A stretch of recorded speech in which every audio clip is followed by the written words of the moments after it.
Hello, hello, hello everyone. Welcome in, welcome in, welcome in. It's Zainab and I'm back with another video and we're going to jump right into it. And this week our video topic is courtesy of the Real Housewives of Atlanta. And so there's an episode, I think it was a reunion of the Real Housewives of Atlanta, and Nene and Sheree were in a heated exchange. And Nene tells Sheree, "You got the wrong team." And she's like, "Honey, you on the wrong team." And I never forgot that. It always stuck with me. And one reason it stuck with me is because I was like, Nene is right. Sheree does have the wrong team. And because think about it. Now, if Sheree had the right team, she had so many things that she could have tapped into while she was on that platform that would have made her a millionaire many times over. And the only thing I remember about Sheree is her phrase, "Who's gonna check me, boo?" Her disaster of a fashion show and clothing line, She by Sheree. Chateau Sheree, which it eventually got done, but it wasn't a positive storyline per se. And then near the end, her being with that guy that turned out to be a scammer or something like that. So that's all I can really remember about her, or what really stands out. And so had I been a person that was on her team, I would have been like, well, Sheree, instead of you wanting to do a clothing line, if you're going to do a clothing line, I think the best type of clothing line for you would be athletic wear or athleisure, because Sheree's body was snatched. Her arms were cut. She would look good. She loved to work out, and that would have been another thing for her to tap into. Workout DVDs. Everybody that was on The Biggest Loser had a workout DVD. Not only did they have one, they had several, 4 and 5 and 6 of them. And you know, just thinking about it, being a woman who is in her age bracket, and I see Sheree and her arms are cut, I'm not thinking whether or not Sheree had a personal trainer, or it didn't matter to me. If she put out a DVD like her arms, you know, how to get your arms cut, women, I can pretty much put money on it if I had to, that people would have been buying that DVD and clearing it off the shelf. She could have had partnerships with Walmart. There are Walmarts all over the world. Who is it that makes fitness, like Dan Skins? You know, any one of those brands that, is it Playtex? I mean, you know, it's so many brands out there. But anyway, enough about Sheree. But I'm just simply pointing that out to say that if she had had the right team, she would be in a entirely different place now than she is. And and what she would have gotten from the Real Housewives franchise would have been so much more than what she did. So, with all of that being said,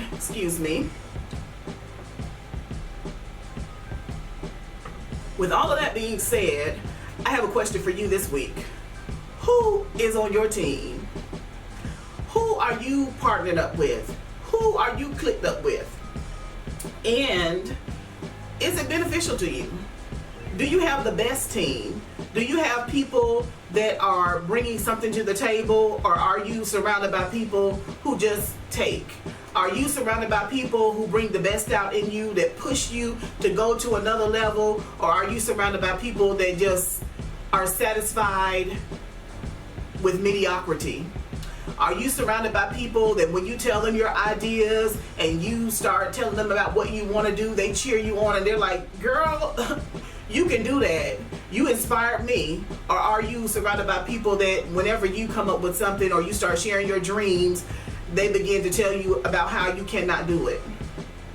And so the example of Nene and Sheree, and even when you think about Nene and Sheree, think about all the things that Nene did that spun off from her being on the Real Housewives franchise. She did a whole lot more, which lets me know she had better people on her team than Sheree. And so we have to ask ourselves the same question: who do we have on our team? our team? Are they people that are going to cause us to grow or cause us to shrink down? Are they people that encourage us to be 100% who we are and who we were created to be and appreciate that? Are they people that want us to dumb ourselves down so that they feel better about themselves? You know, and then the other thing is, are you the smartest person in your circle? Are you the most financially stable person in your circle? Are there other people in your circle that give you something to aspire to? Are there people in your circle that you can get information from that's going to help you to level up in any area, financially and relationships, physically? Expand your mind, expand your view of the world, give you something to aspire to, open your eyes to something, you know, even inspire, what is the word? It's like inspire new desires in you. Like, say you never thought about going to Paris and you're around, you know, I don't know, you're around people and they're telling about how their international travels and what they did, showing you their pictures. And when you begin to see that, it sparks something in you. But if you're never around people that do things differently than you, that are on another level, that's greater than where you are, if you're the one that's always the go-to person, if you're the one that you're at the top of the totem pole in your group, it's time for you to find another group. And I know a lot of times we don't like to leave people, and a lot of times we don't like to leave people. However, sometimes we don't have to leave people. They'll just fall away because they're no longer, you know, the people that you need to be around. And when I was thinking about this, the people in our lives, they should be beneficial.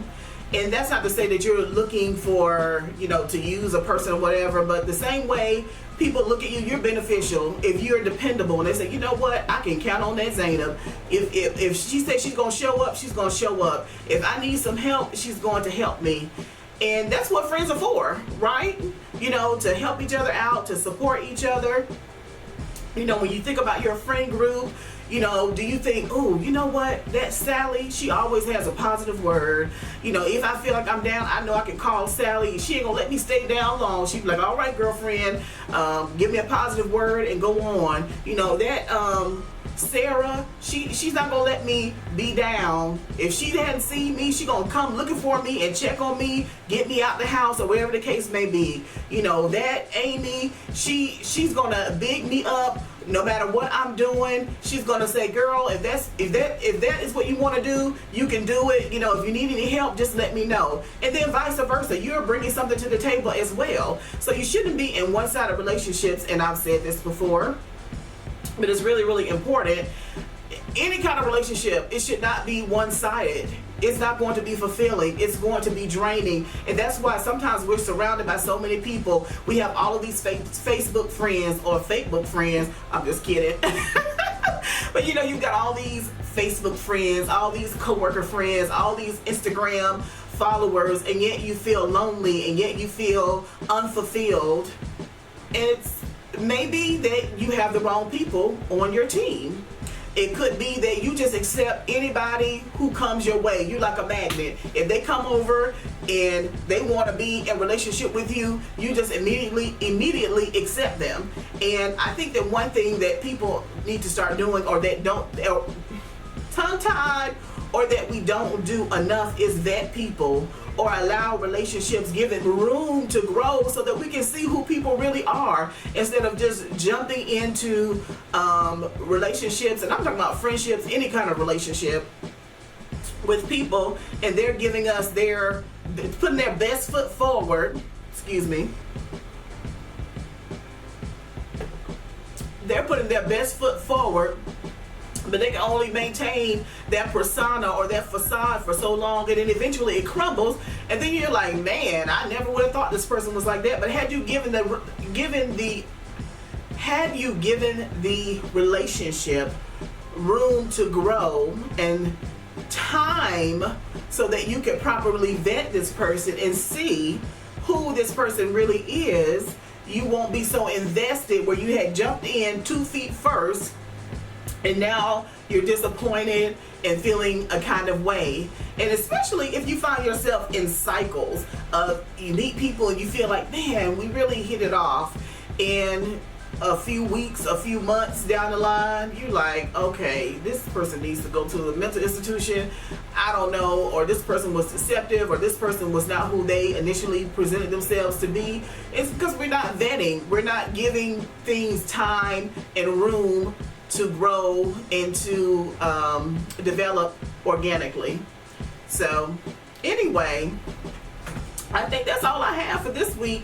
Well, this video, because I might have 2 videos this week, but we're gonna see. Yeah. And lastly, I'll say this, I kind of said it a roundabout way, but you have the choice in who you allow in your life. You don't have to just accept people. It's almost like, I mean, in a relationship, except for like family relationships and stuff like that, but you know, relationships where you're meeting strangers, I don't know, for me, like, I think of it like dating.